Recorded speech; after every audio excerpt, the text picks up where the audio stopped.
Malgré la 5e vague et la 21e édition des Habits de Lumière à Épernay débute ce vendredi. Le traditionnel défilé nocturne sera remplacé par des installations fixes afin d'éviter les attroupements. Nous avons pu en parler avec le président du comité de l'avenue de Champagne, Hubert Debilly. Hubert Debilly, bonjour. Bonjour. Est-ce que vous pourriez tout d'abord nous présenter cette édition 2021 des Habits de Lumière ? Alors les Habits de Lumière 2021 vont être festives comme les autres années. Va seulement y avoir une grosse différence, c'est qu'au lieu que ça soit les animations qui bougent, ça va être le public qui va bouger et les animations seront statiques.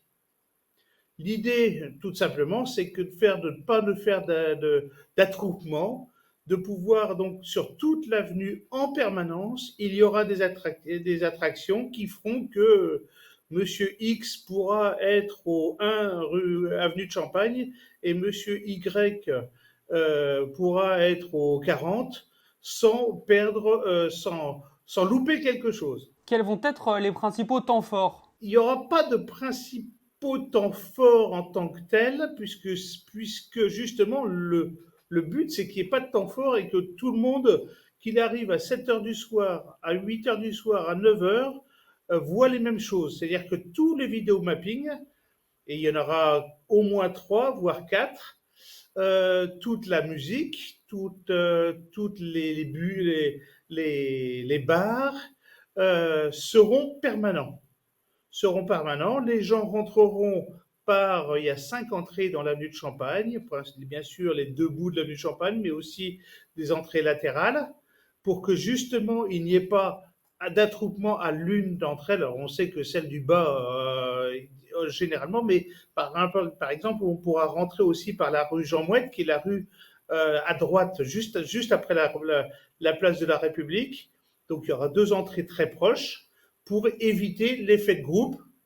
Et puis après, les gens déambuleront dans l'avenue de Champagne, c'est eux qui déambuleront et pourront s'arrêter, voir un vidéomapping. Et puis s'ils veulent aller plus haut et voir le deuxième, ils pourront faire machine arrière, ils pourront reculer pour voir le premier. C'est-à-dire tout sera permanent. Les vidéomappings, il n'y aura pas des heures précises. Les vidéomappings seront mis en place avant l'ouverture de l'avenue.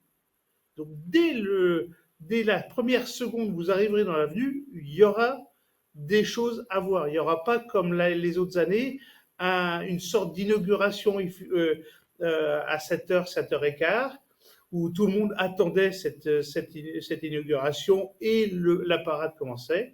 Là, il n'y aura pas de vraie inauguration.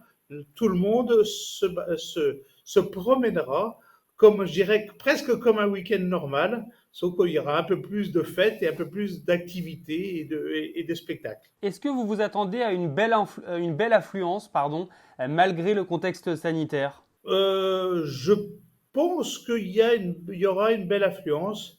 Les différentes opérations qu'on voit qui se font quand même, que ce soit les villages de Noël, que ce soit, je sais que je discutais la semaine dernière avec des Lyonnais qui attendent le même nombre de personnes au- par rapport aux Fêtes des Lumières de Lyon.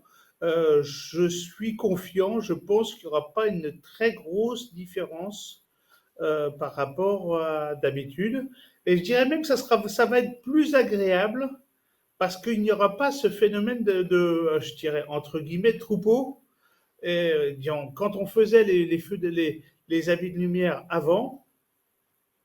euh, oh, avant, il y avait toujours le phénomène d'attroupement. Et puis, quand on voulait faire machine arrière, c'était très compliqué, voire très compliqué. Je pense que cette année, ça va être plus agréable. Ça va être plus fluide, un petit peu différent, plus bon enfant.